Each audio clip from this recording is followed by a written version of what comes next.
One movement, which is becoming of note in the public media, was started by 3 lesbian women. I'm sure you know who it is. I'm not going to say it because I'm going to try and post this, and it'll get taken down if I mention which movement it is, but it was actually started by 3 lesbian women, of which one of them was actually involved in the occult overtly. Exorcists are noticing a connection between those who are deeply entrenched in the homosexual culture and the occult, and those two coupled with the adoption of Marxist communist principles, because they both tend towards chaos, right? But if you look at what our court system has done in allowing abortion, allowing gay marriage, and striking down the fornication laws, the court system in this country in the last 35 years to 40 years has delivered our country into the hands of the 5 generals that execute Satan's plans. That's what that means.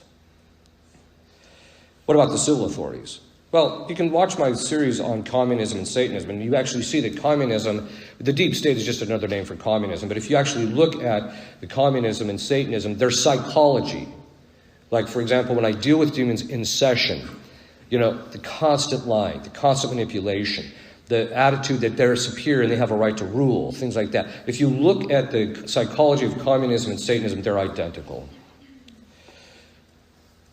There's becoming an indication that more and more politicians around the world, even in this country, more around this world, are becoming involved in the occult.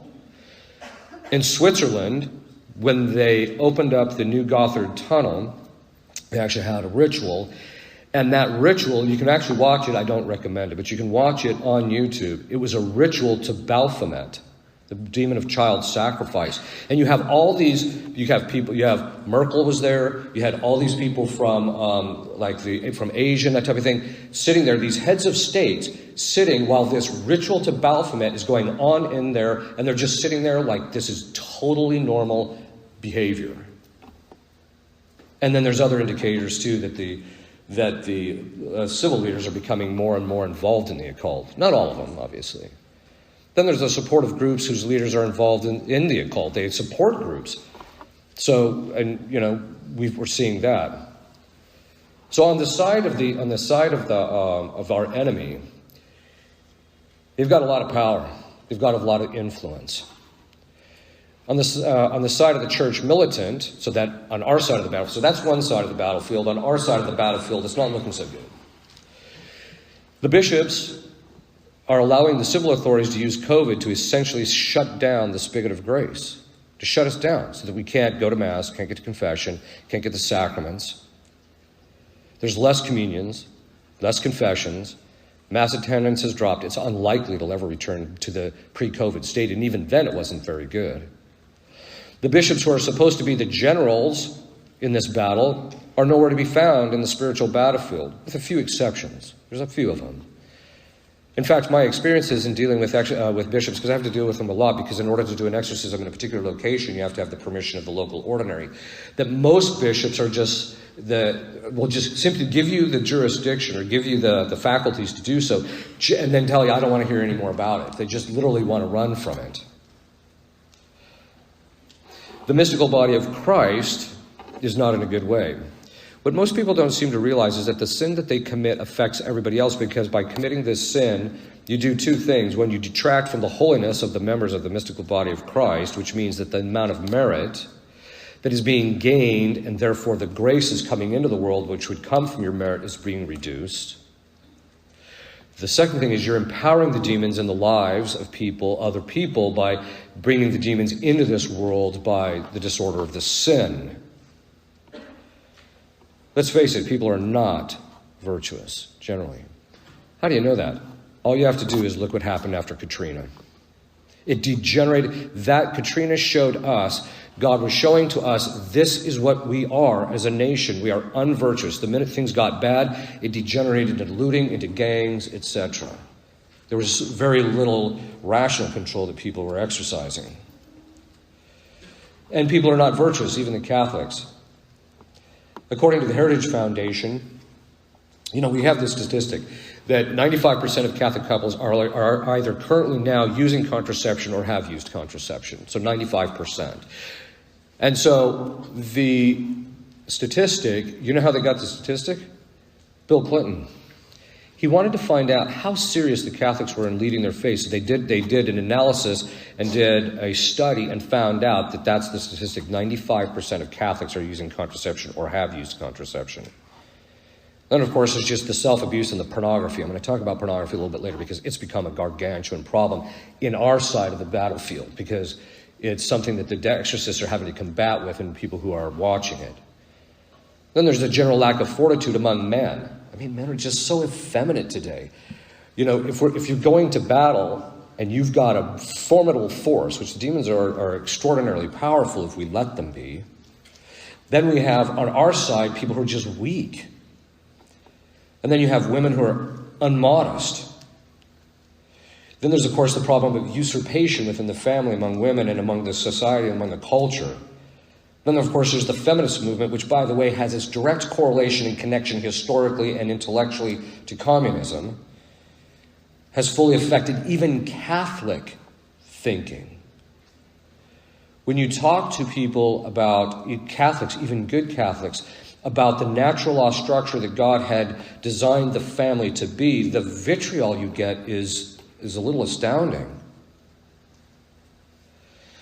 If you want to see what the real state of people's virtue is, all you have to do is go onto a Catholic forum and just see what people post there. It's appalling. The church militant is nowhere where it needs to be to fight the spiritual battle, let alone in place to undergo persecution. We're in trouble.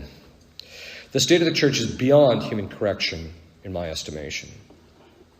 If there is persecution, it will reduce the numbers of Catholics to very few. That's just going to happen to the very few who are very faithful. So what are exorcists seeing on the battlefield as a result of this, what we're seeing? The first, in relationship to possession, it's not much of an increase. The number of people that are possessed is fairly low. The last time I kept a statistic on the number of people that were possessed that came to see us was in 2015. So I saw 600 people in 2015. Out of that 600, only 3 were possessed.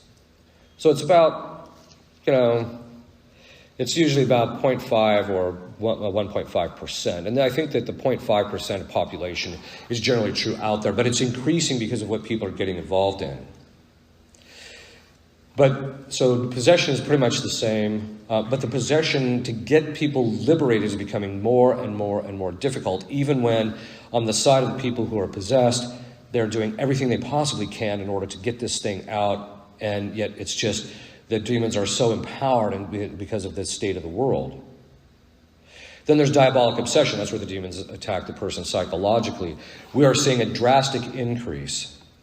My own estimation is that among the adult population, that it's about 20 to 25% of the adult population are diabolically obsessed. And I'm not alone in that statistic. Other exorcists say the same thing. It was interesting because about the first time I got asked about that, 3 weeks later, a study came out and found out that among college students between the ages of 18 and 22, about 20 to 25% of them had already seen a psychologist or were seeing a psychologist, which tells you, by the way, I'm not implying that all psychological stuff is diabolic. What I'm saying is that gives us an indicator that there's a correspondence or a correlation. We're also seeing a drastic increase with obsession in relationship to pornography.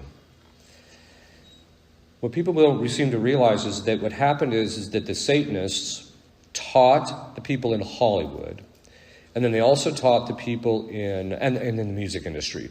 And then they also taught the people that were producing pornography that if you curse the master copy from which the movie or the music or the pornography comes from, that curse trickles down to all of the copies. So if somebody comes in contact with it and listens to it, it actually boosts the addictiveness effect of that particular thing. And some people actually become subject to the curse themselves. And so we've seen an increase even in possessions, especially among men, in relationship to pornography. Statistics range from 35 to 50% of the bandwidth of the internet at any one given time is being used by pornography. Think of that. 35 to 50% of what is going through our internet in our country is pornography. Pornographic websites, there's 4.2 million of them. It's 12% of the total websites on the internet. Dated pornographic emails is now 2.5 billion, or 8% of the emails. Internet users who view pornography is 42.7%. The daily Nutella child pornography requests, this is the number of people that are looking for child pornography every day, is 116,000 every day. The average age of the first internet use exposure to pornography is 11 years old. 15 to 17-year-olds on average that have been exposed to hardcore pornography is 80%. 18 to 16-year-olds having viewed porn online is 90%. And interestingly enough, during the study, they found out most of it was being done while they're doing their homework. Lack of virtue makes it hard for people to fight diabolic obsession. The amount of mortal sin is just off the charts. We're just extraordinarily weak. We're offending God, and we're doing a lot of things that have really made things pretty bad. And then, of course, we have the problem of receiving the sacraments in the state of mortal sin, and people are receiving Holy Communion when they're in the state of mortal sin and haven't gone to confession.